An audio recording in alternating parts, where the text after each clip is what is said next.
Gaming on the Frontier.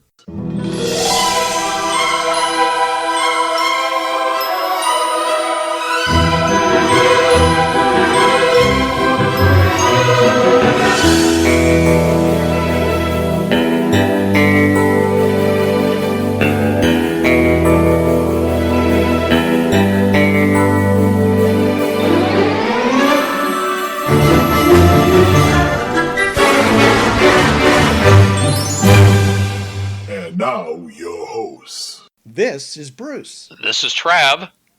And this is Jonathan. Welcome to Gaming on the Frontier, your podcast of taking what everybody thought was the way things were done in this game and turning them upside down. You can do that with that? There's an app for that? There is an app for There's that. always an app for that. There is, okay, and it's called Do What You Want to Do, which has always been the Gaming on the Frontier in all of its iterations policy. We do believe in identifying what is the canon, the rules as written, okay, but then we don't think that we need to be, and especially you don't think that you need to be limited by that, as long as you understand that you are deviating from the canon and the consequences of doing that. Oh, yeah. The next topic, also suggested by one of my players, was the activation of the Fringe Portal creation system to create new portals, or maybe even one-way portal pairs, such as in a Meller Pocket Stop, or additional portals on a platform. So what we know is a couple things. One is that we know that there are the ring itself goes all the way. It's a giant helix, and the portal system, the pathway goes all the way is complete. So there are no breaks as part of the regular part. However, we also do know that there are a couple of pathways. If you go through the portal, you find yourself on what looks like a roadway, and it ends in a big blare of light and stuff. Like something was being created there, but it was left unfinished. And it is possible that by using the portal system, maybe repair that portal to actually point to another universe. Basically give another alternate, something like that. Oh, okay, yeah. Okay. I mean, in other words, repair some of the portals that are actually broken, and by broken, I don't mean like they're not working. They may not actually be connected to anything due to the logic bomb or other things that could have happened during the war. This is different than like I say, the Ravinia Sand portal. You go through the portal and it knocks you unconscious and sets you on fire. So that one still works. Just not quite the way you meant it to. But yeah, I mean, it still works. You can go either way. I mean, you can go through either side, and that's what happens. And you look at the portal on Earth, and it's wobbling.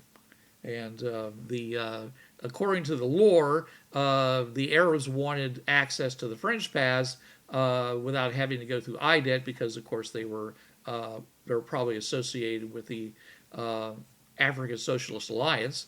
And so they basically just packed a ton of explosives around the portal and tried to basically give it a really big smack in order to make it stop wobbling. Like, basically jump it back in its track, so to speak.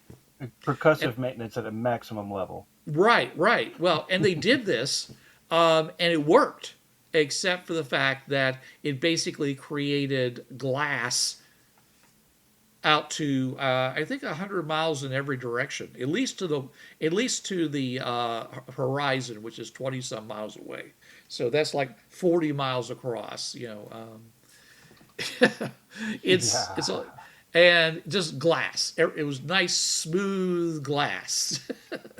Anything that was in that area wasn't in that area anymore. No, it went bye-bye. It was totally vaporized, and but the portal now rotated perfectly, and the uh, and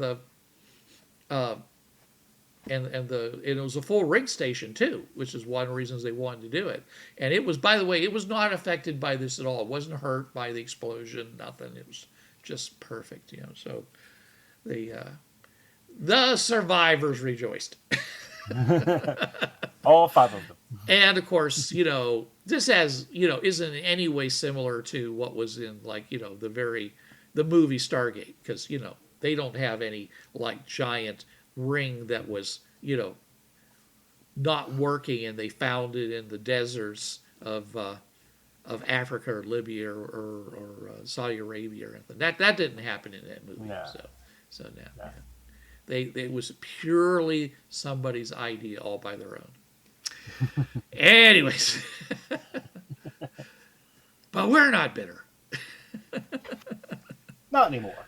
Well, no, because frankly, it's let me put it this way: It's old news.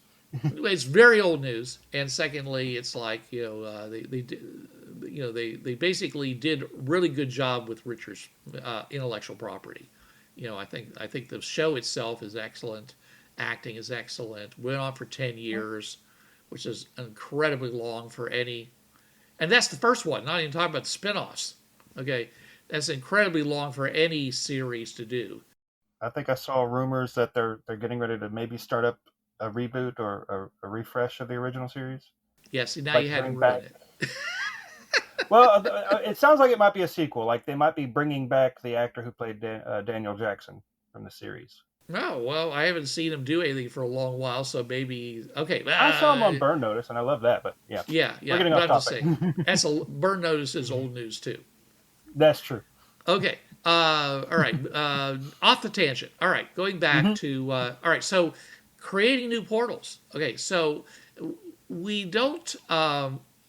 We've talked about this before in the podcast that and especially John Ryer was a big fan of this, and he said that you go back to Temellar Prime, and almost nobody has ever done this. By the way, if you go back to Temellar Prime in any of their campaigns, you'll find a ginormously big platform. It's like the very first one they made, and so they had no standardizations. They went hog wild. It's an experimental platform. It has hundreds, if not thousands, of portals on it going to who knows how many different places. The place is basically just reeks of overpowered, overbuilt, over everything. So if you wanted to really mess with people, that would be start the campaign there. Not on Earth. You'll never leave you'll leave the platform, obviously, going through the portals, but you probably never go anywhere else. And of course, it's like the size of a moon, right? Yeah, exactly. And of course, moons are on very many different sizes. And of course, if you go to the portal to T Prime isn't there. Took off. So. And I forget, is it just dump you into space or on a nearby? Because yeah, it drops you into like an asteroid. Okay. Yeah, it basically drops you into a location on the Prime. So because they knew what was happening, so they just personally, I think that what they would have done is they probably would have promoted one of the alts to the Prime position, but that was before we started talking about that. Richard talked about this a long time ago. So, but supposedly, T Prime, the original T Prime, lost a continent during the Temellar War and all this stuff, and then they took off.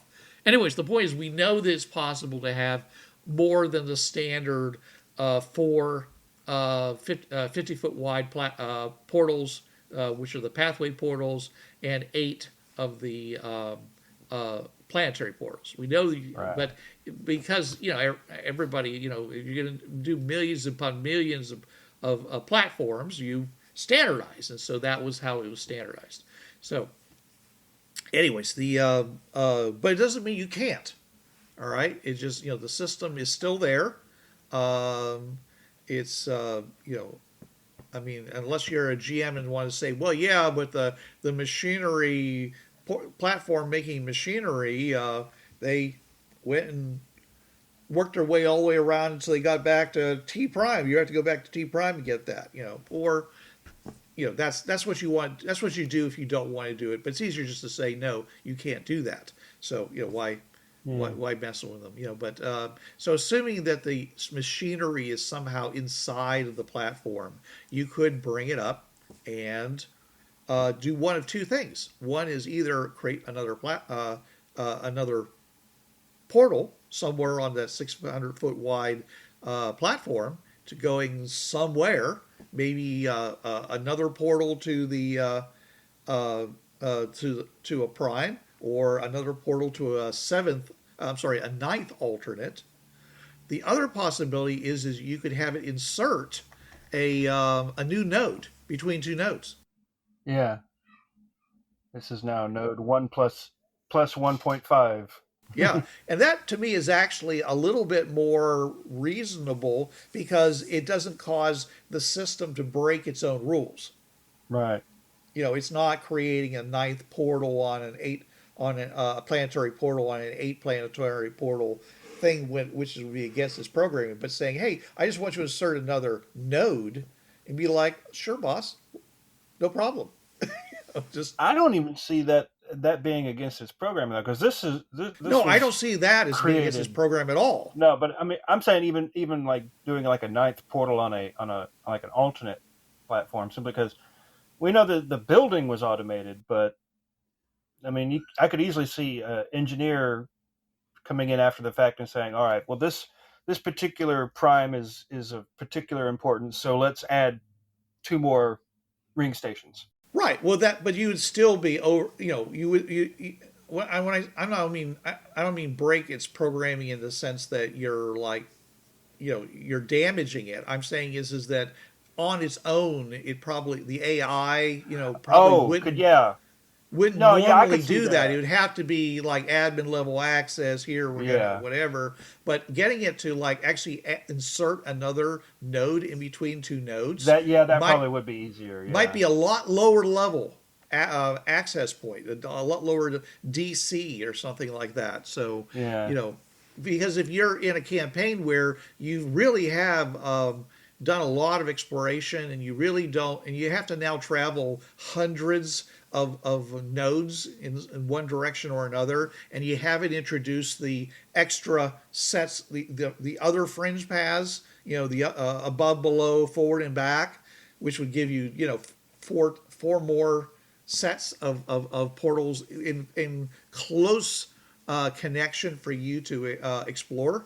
And I forgot about that. I kept thinking, like, I remembered that I kept thinking there were only 2, like an up and down. I forgot that then there was up, down, and forward and back. Right. I kept thinking, oh, it just adds 200% more portals. No, it's adding 400% more portals. Yeah, 400% more. Yeah. The fringe path that you know of is only now 20% of all the possible worlds you could be exploring. And there was never a hard limit put on it to begin with, so it could already be as big as you wanted. Well, there is some lore that Richard talked about, which he didn't actually explain. I don't think he explained even in Portals 4, which is that the distribution of resources on the fringe paths is actually uneven. Well, I think I remember seeing. I think it was in Portals 4. I think there's like a little simple map showing that like Earth Prime and T Prime are opposite ends of a ring. Yes, they're opposite ends of the ring that is the fringe paths. The resources are kind of focused around those 2 primes. Exactly. So if you got into like the middle area between the two of them, if they're east and west, then north and south, if you went there, you would find nothing but empty systems, dead worlds where there was fringe-worthy. I mean, not fringe. It's Earth, but life never developed. And it's not, and none of them are habitable. It's just bad, empty systems, and so they basically sorted them somewhat so that the most interesting systems were either close to T prime or close to Earth, which is of course why they've got that. Well, I don't want to talk about the fringe path,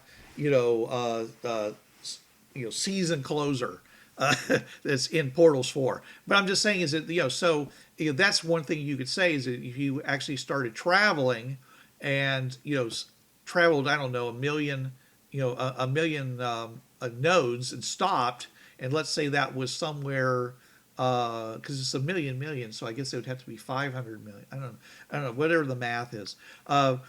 But you stop and you find all these dead worlds, proto worlds and Post-apocalypse world. And well, no, not worlds where bad things happened, where nothing happened. Literally, there was never the resources there. Earth, the planet never formed. The sun might just be a hot dust cloud. You know what I'm saying? Is it? at best, these might be good for like mineral resources. And But probably not even that. I'm just saying is they're just collections of dust. And they might be Oh, highly yeah. radioactive and all these other things, but they're still Earths. And so, the Tamelan wanted to include them in case, maybe there's, if you went through the portal on that Earth, there might, within 40 light years, might actually be a more interesting planet. okay, yeah, Yeah. I'd still think that they would have found some use for them. But even though it might not be, And maybe they're just there for resources. these could be where they test all these doomsday devices. Well, yeah, they have a million worlds, nodes to work from. So, anyways, I'm just saying is that it's supposed to be, if you start jumping 1,000 nodes at a time, you should begin to see that the good worlds, start tapering off, Right. and you end up with nothing but not livable environments, just stretching on as far as the eye can see, and then Maybe after another 100,000 worlds, you might start seeing millions. interesting ones again. Yeah, yeah. Yeah, millions. Yeah, right. So it just depends on how you want to do it. It could be like a really tight cluster around the two, Tamaran Prime and Earth, or it could be like really stretched out so it incrementally goes. It would be like a really hard cutoff, is what I'm trying to say. Nothing Right. but dead worlds for millions upon millions of nodes, and then bam, all of a sudden, good stuff again. So that's what he said. And then moon-sized portal. It's never been implemented. Tritech Games may decide to do something with that in the future. It's up to them. But that was something that Richard intended. So you can go right ahead if you want to stay true to his vision. You can go right ahead and use it right now. If you have people with that kind of serious wanderlust that they want to travel thousands, if not millions, of portals, which the only way you'd be able to do it, by the way, is without introducing something else, would be with the French train. Because Right. the French train has the ability to travel those kinds of distances without it taking forever. Well, that makes me think, on the same line as this, though, then, that this also makes me think you could use a portal or crystal power could be rearranging the nodes. If you have, like, you want to bring, like, say, Victorian Earth one node closer to Earth Prime, well, because it's what, 4 away? Yeah, it's a couple, 3, I think, but whatever. And we already did promote it. It was originally an alt, and we made it into the Prime. So if you want to say, make it like +2 instead of +3, and just move, swap it and +2, the +2 nodes, and then maybe that Yeah. could be a crystal power. Okay. Again, it'd probably be pretty high because Yeah. these things are ordered for a reason, as you just mentioned. Well, some of the people that are part of the Commonwealth would be PO'd because they may be alternates, but they're closer to Earth Prime. Right, right. Not only are we alternates and not primes, but you're now booting us, another node out. So we have to travel another 50 miles each way to get to our, to bring our supplies in or whatever. Thank you very much. Who gave you the right? I protest. very, very strongly. Yes. Who knows? I personally don't think that the Edwardians want to be any closer to Earth Prime than they are. If Probably anything, not. they'd want to go the opposite direction. Probably. But I'm just thinking of that idea of the rearranging of the fringe paths, in case, like, for example, like if thinking of it as like one of the original builders, as one of the Termelern, it's like, This world would be much better if it was closer to this other world where we're testing the weapons we're building on this one. Of course, they also had the big system, which didn't need the fringe path. Right. I mean, as a GM, I'm sure you can come up with a rationalization. Yeah, there's always a. All right, let's move on here. So, like I said, the other alternative was to go and change, like changing pocket. You could like maybe change a pocket stop into a Meller Hell, as in there's two one-way portals. You go into one, and you have to travel over a distance to get to the other one on the other side, and you can't go back. And that's one of the options under one of the broken portals, but you could theoretically do that. Um, because we did not list that as one of the portal powers to be able to do that. So No, yeah. it could be, you could change, you know, well, you could do actually. It doesn't have to be a pocket stop. You could do that on any world where you go in one side of the world, you have to travel to the opposite side of the world in order to leave. So it's that's what they called it Meller Hell, because it was used to trap Meller and other people who were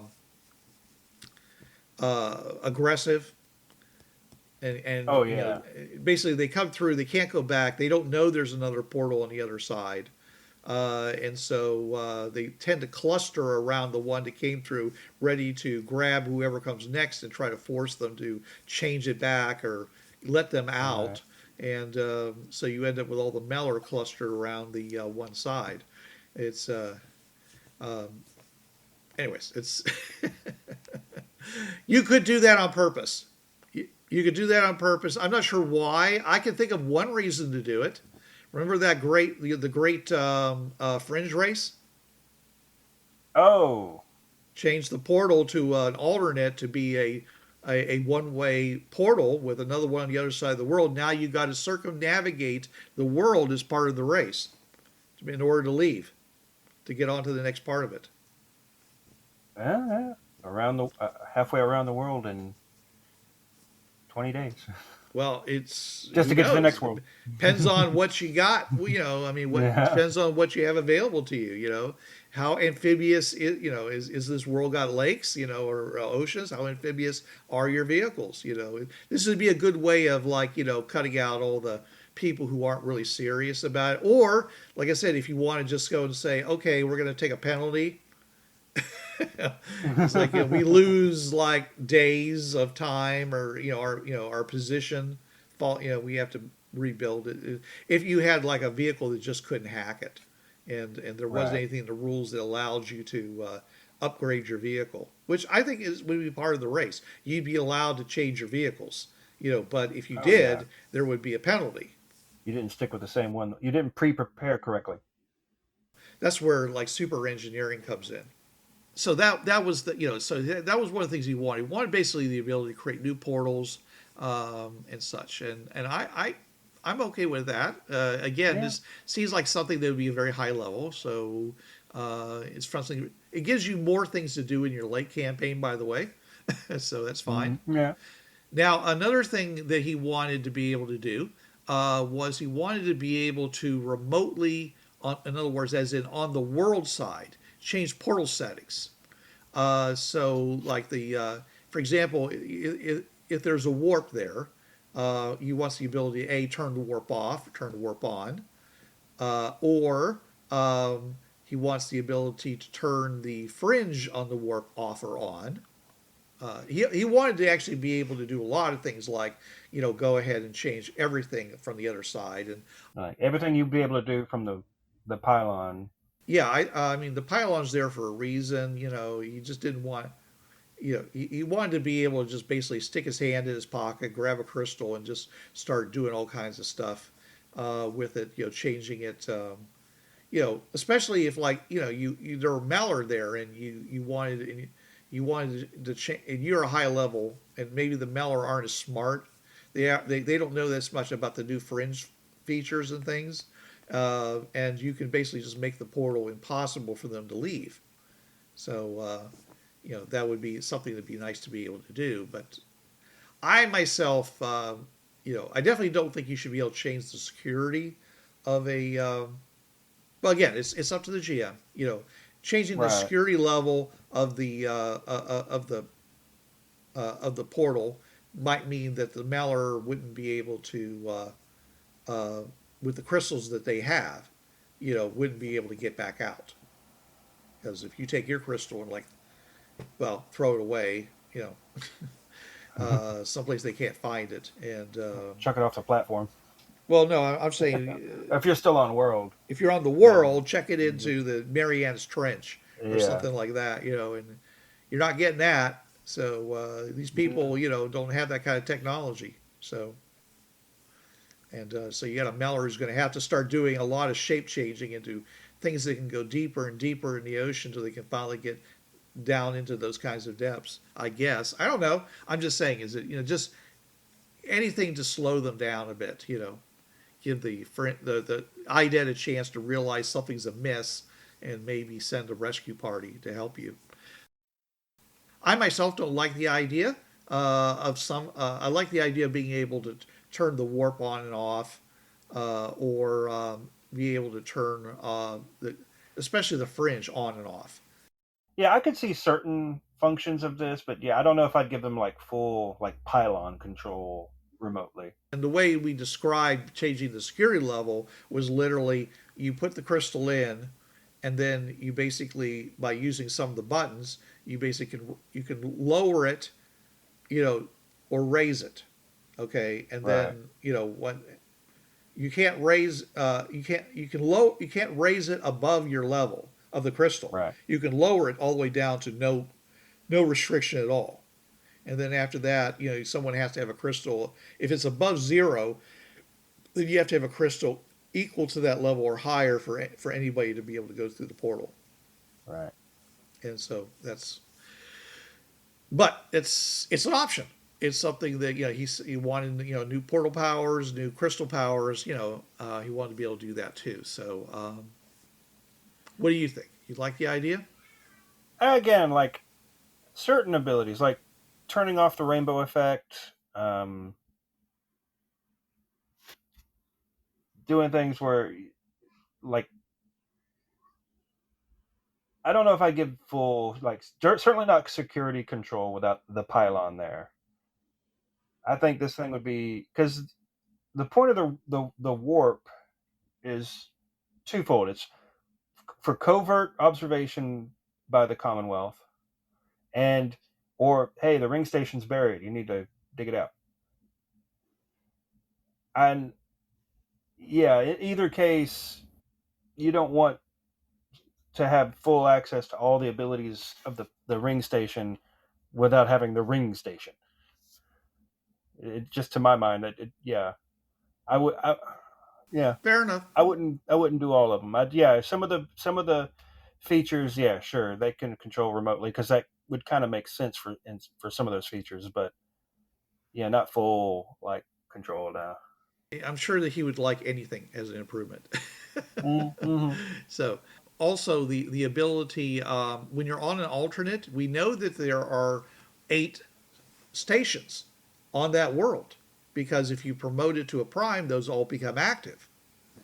So therefore, he says you should be able to do something with those. If you have the ability to detect a portal, you should be able to detect it on an alternate, not just the one portal. And secondly, is that even though they're inactive, they don't connect to the fringe paths, you should be able to do something with them. So he wanted the ability to do all the stuff like ghost transfer and everything else. So you say, well, I go to this portal and they're next to this city full of really evil dudes or whatever. I go to the portal. I use the portal power to make me ghost form or mind transfer. So I go in and it transfers me into the mind in a local's body. Now I can go and do covert stuff, come back, and then I come out of the portal without having ever gone on to the fringe pass, because this one isn't connected. It's deactivated, kind of. Okay, and he liked that idea. The ghost transfer, the mind transfer. I forget whether it was, he wanted them all the abilities, of course. And Right. And I was like, yeah, okay, you have to think this through, but because right now there is the ability, if you have a black crystal, okay, and which does not work. I mean, it's not a security crystal, okay. So it's like, the only thing that people were primarily using them originally was to help them identify fringeworthy because they would glow in the presence of fringeworthy people.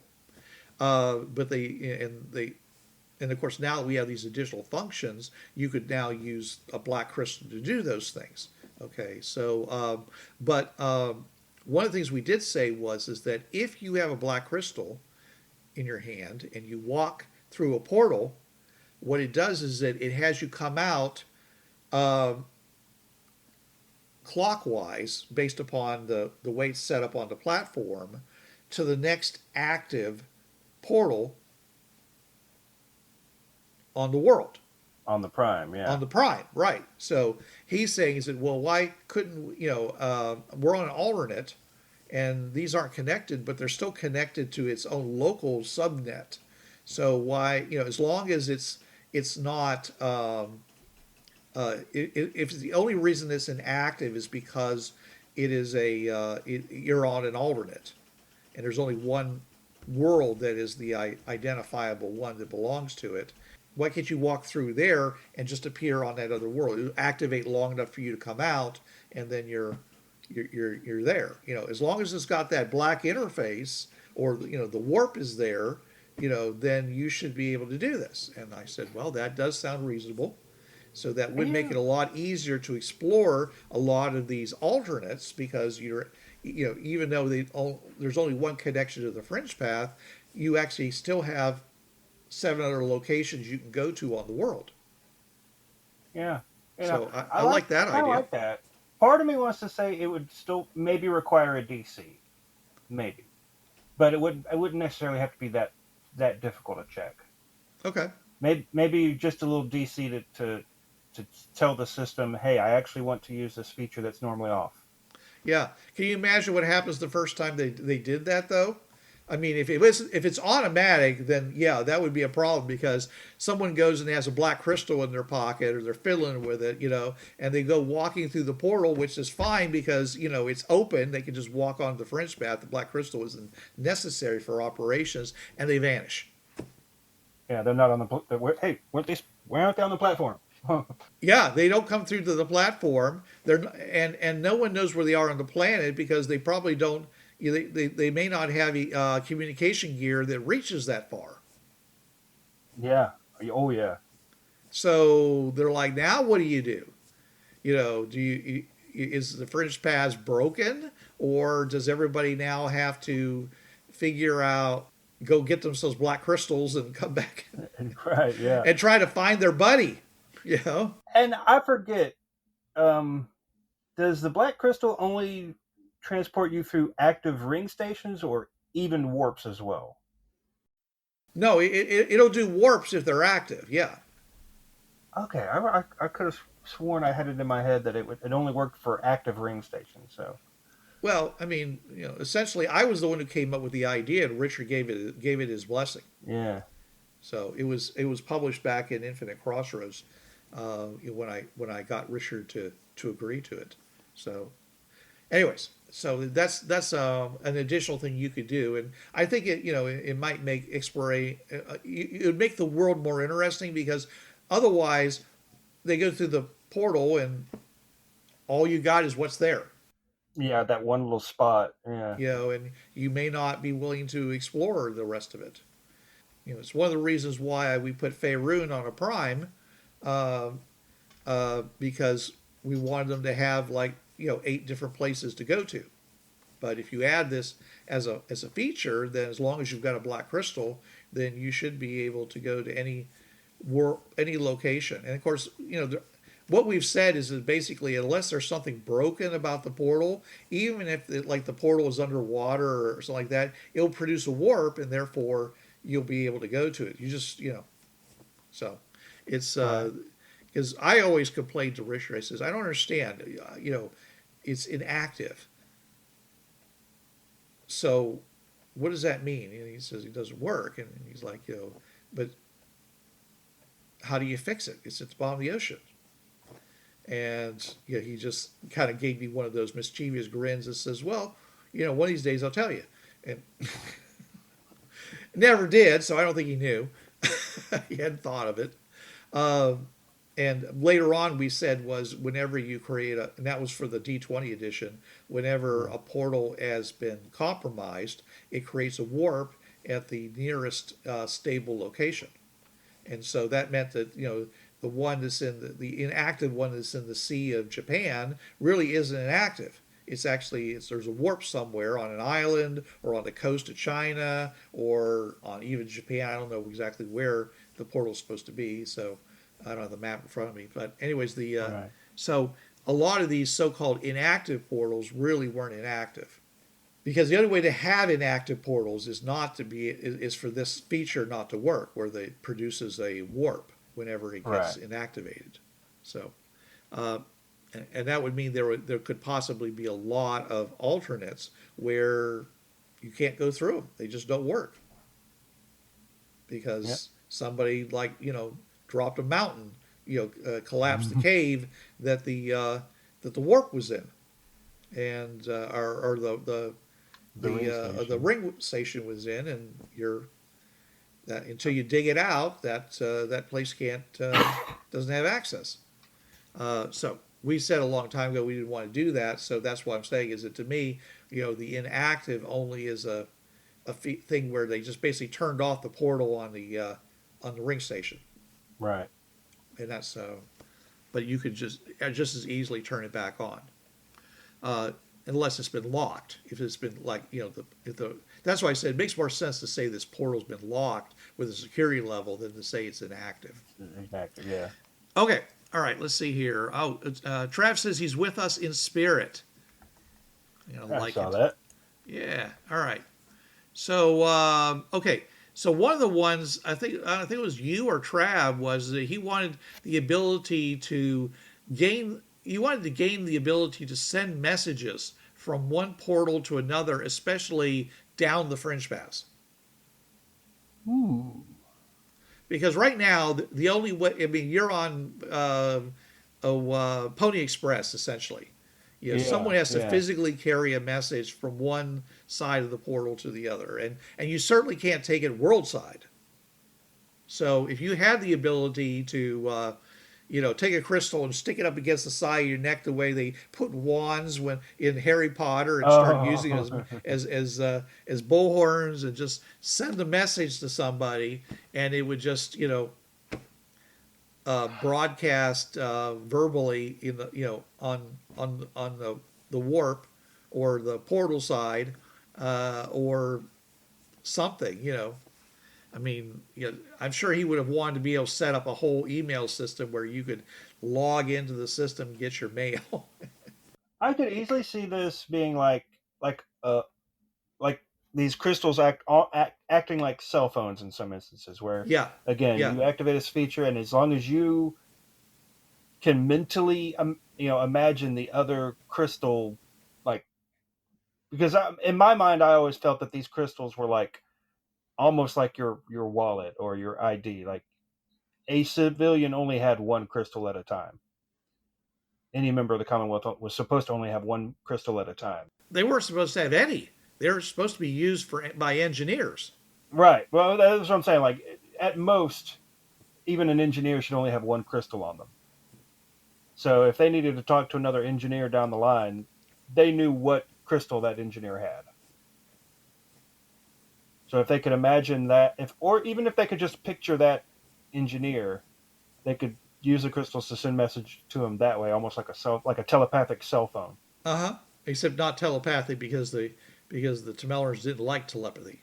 It depends on your definition of telepathy. I see it more as the crystal reads your vocalization. Well, yeah, they could just it could just be reading your vocalization and then sending it down the line. Okay, well maybe. Yeah. It can. No mind melding going on. No mind melding, but right. Okay. Well, it's again this falls into one of those. Is it still fringe worthy if you can basically make a cell phone across the fringe pass? Yeah, that's the thing. A lot of these would, and what we've talked about today and last time. a lot of these a lot of these additional powers would definitely change the basic Yeah. like play of Flingeworthy. So these are not things that I would allow, say, in an early campaign. And I would have to definitely think very long and hard about which of these new abilities I would include even into a middle or late campaign. Hmm. Sure. Sure. But yeah, I can certainly. That's the thing. It's like a lot of these I can see the Tremellern using Yeah. because it just makes sense for, especially if these are like the maintenance passages for the big system.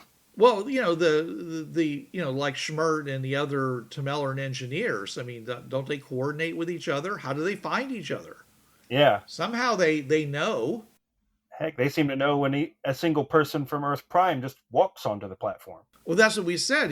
That he had set up some kind of an alarm so that when somebody walks through the portal on Earth, you actually end up in his little pocket stop, and Oh yeah, where he implanted false memories into us, Senuri, Sayuri. thinking she thought that the pocket stop on the alternate platform was where she went, but when she gets there, they find out it's just full of junk. It isn't anything like what she remembered, so she actually went someplace else. So he just basically set that up to anytime someone walks through, thinking it was going to be Oates, and of course, 100 years later or more, it wasn't. But he wanted the next person to walk through that portal from Earth's planetary side to portal side to platform side. I'm sorry, to show up wherever he was, so he could have a little talk and find out what happened, because he's busy doing stuff, doing T stuff. He's got work to do, but Earth Prime is kind of part of his plan. Well, yeah, Earth, as we find out, Earth Prime is very important. All right.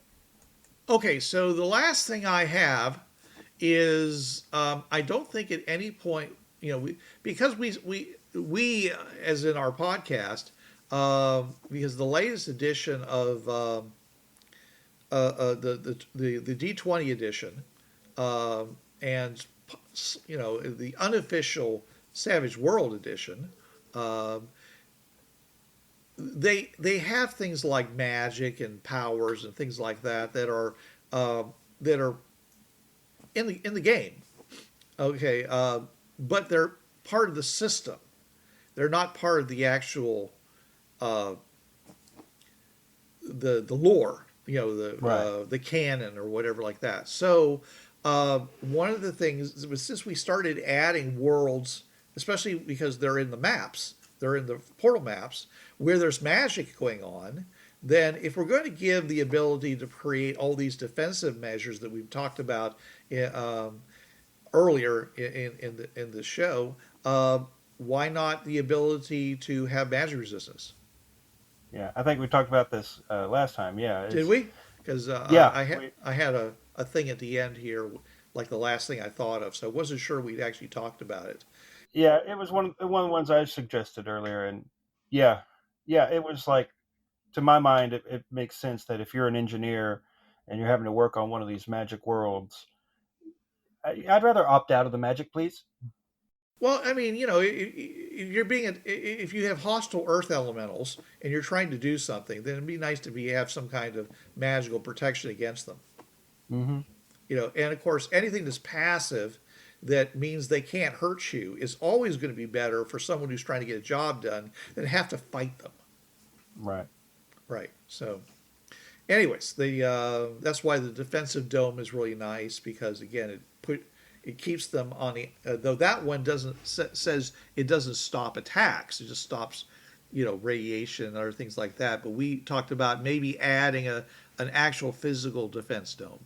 Yeah. So like the electrostatic dome, which is definitely a physical defense dome. It's literally keeping the ice from reaching the buildings, and that's a lot of power.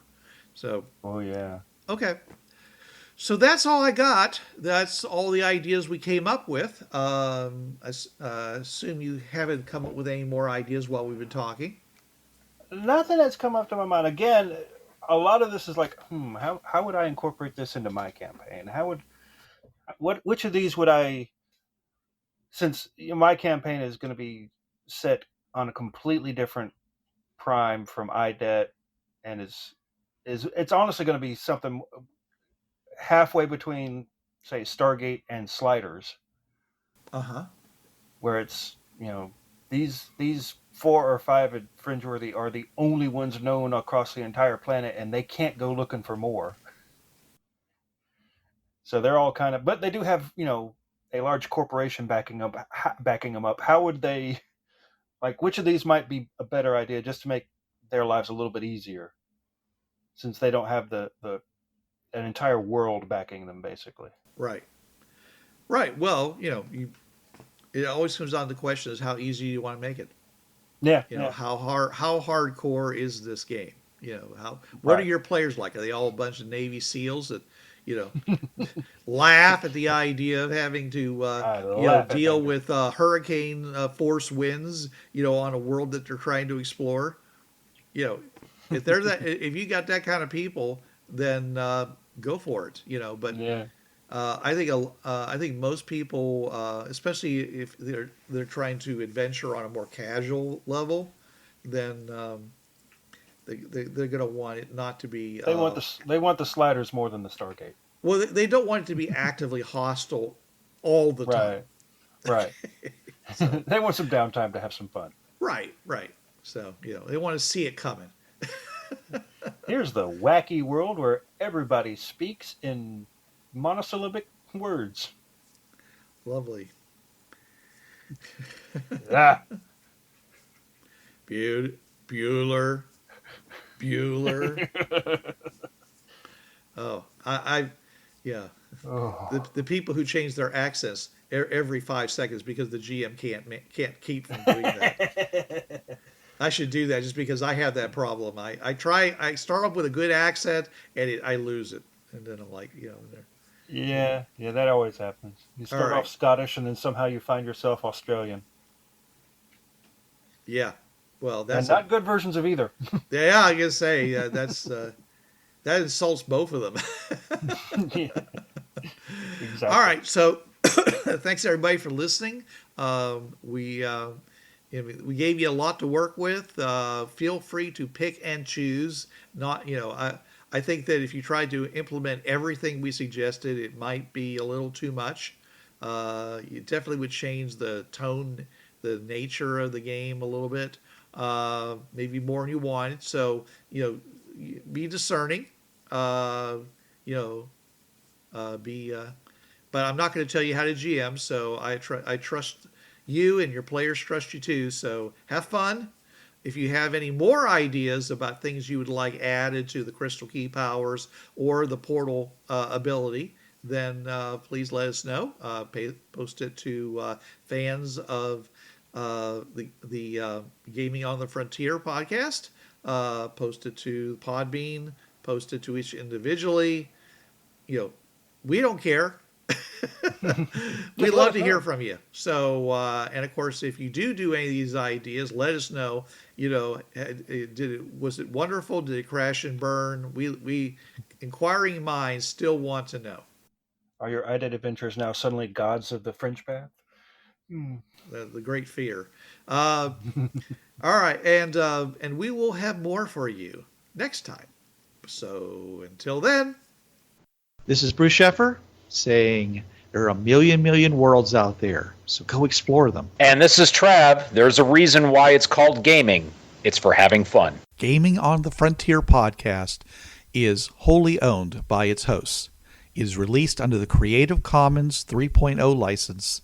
No commercial reproduction and any use of any element of the podcast must be attributed to the Gaming on the Frontier podcast.